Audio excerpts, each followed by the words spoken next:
हर्ष knock निकालने की कोशिश अच्छी, हाइब्रिड ने फायदा उठा लिया उसका, डेल्टा को बाहर कर दिया है। इवेंचुअली वो फायदा उठा लिया वापस से एक जो प्लेयर आपने गिराया था, और अब सामने एक्वा को भी घुटनों पे लेकर आ गए हैं। हर्ष, जस्टिन को और गिराने की जरूरत थी लेकिन वो हुआ नहीं। इसी खिलाड़ी की बात भी करी थी हमने।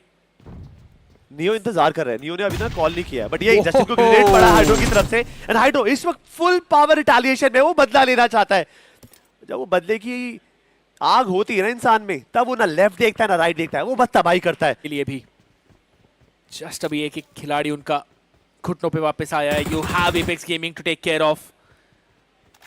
सारंग को नॉक किसी और ने किया और फिनिश कन्वर्ट किसी और ने किया, फिनिशेस निकाल के दिए।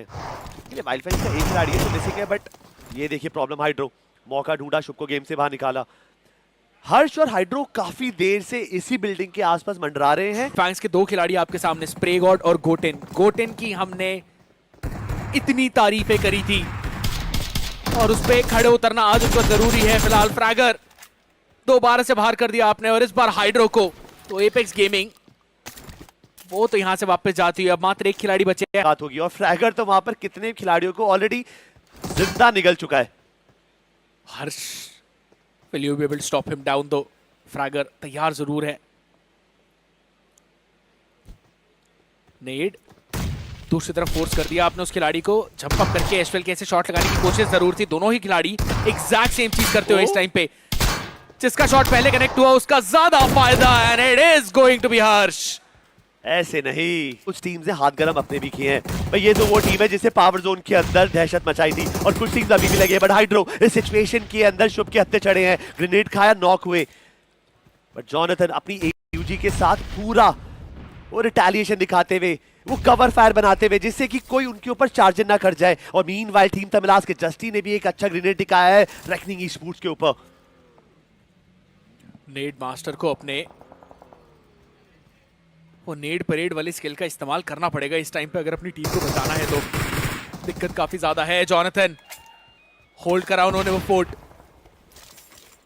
आईकू 8-बिट के अगेंस्ट है उनकी ये पूरी की पूरी फाइट।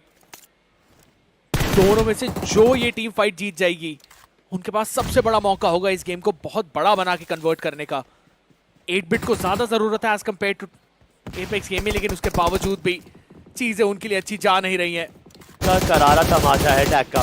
आज के दिन की शुरुआत करिए, टैग ओपनिंग ढूंढी है हाइपर कैच की। ज़ेक्सी को बिल्कुल भी आइडिया नहीं था, क्योंकि बिल्कुल पीठ के पीछे एक खिलाड़ी मौजूद, और ऐसा भी नहीं था कि स्टार्टिंग स्प्रे में टेक डाउन किया। टाइम लिया है, फिर भी अंदाजा नहीं दिया।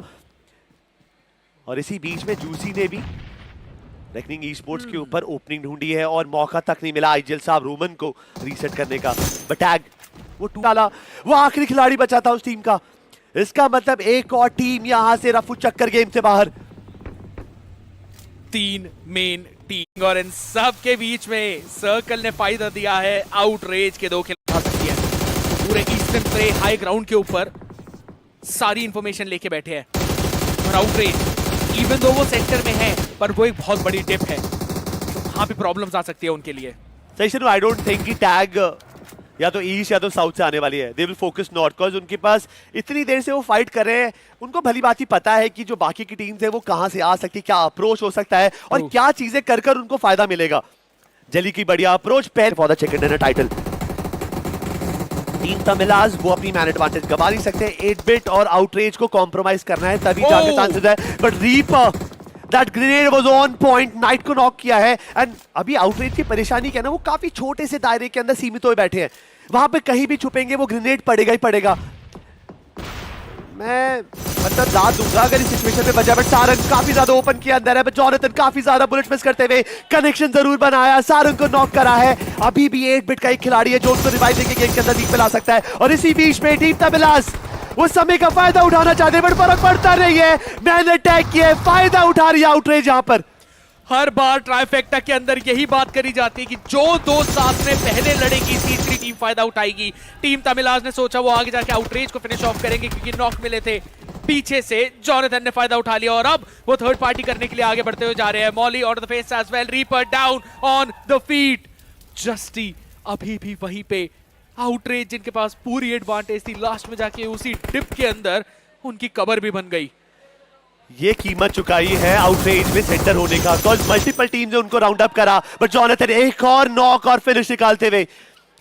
आइजल साहब, इस गेम के अंदर टीम तमिलास के मल्टीपल टीम से 4 बार नॉक हुए हैं, कैसे तैसे करके रिवाइवल होता है, बट इस बार जो उनकी हत्या हुई है वो जॉनथन के हाथों हुई है। अब रिवाइवल नहीं होगा। इस वॉरफेयर के अंदर जस्टी इज गोइंग अगेंस्ट जेलियन हर्ष। उन्होंने अच्छा कवर फायर बना रखा है, बट रीपर को नॉक करा है। ये अपर हैंड उठाती जा रही है टीम टैग, बट इस सिचुएशन में जेली का नॉक होना, जेली अपनी टीम से दूर है, रिवाइवल पॉसिबल नहीं होगा। किसी ना किसी को तो आउट ऑफ द ब्लू जाना पड़ेगा, जेली को मदद करनी पड़ेगी, वरना एक बॉडी इन्वेस्टमेंट की तरह ही जेली को ट्रीट करेंगे। इस टाइम पे हर्ष को ये फाइट जीतनी बहुत ज्यादा जरूरी है। ये नेट सही जगह जाना चाहिए, पर बहुत वाइड जा रहा है। वो कवर्स के पीछे खड़े हुए हैं 2 खिलाड़ी। ये नेट दिक्कत आएगा, दिक्कत आई। Oh no! परफेक्ट। 3 बारी से वाइड जा रहा था, इस बार हल्का सा बाउंस कराया, and what a shot my man, just like king James. और उसी के साथ टीम तमिलास को भी आपने बाहर का रास्ता दिखा दिया है। It's all down to the last 2 teams right now. Jelly, yes, वो पिक ऑफ हो गए, लेकिन अब प्राइम पोजीशन एपेक्स गेमिंग के पास है। लेकिन क्या ये नेट जो बचे हैं वो कुछ फायदा करेंगे? I don't think so. Jonathan ने वार्निंग शॉट्स ऑलरेडी स्किप्स के ऊपर फायर कर दिए कि आप ये रिच कवर से बाहर आएंगे तो आप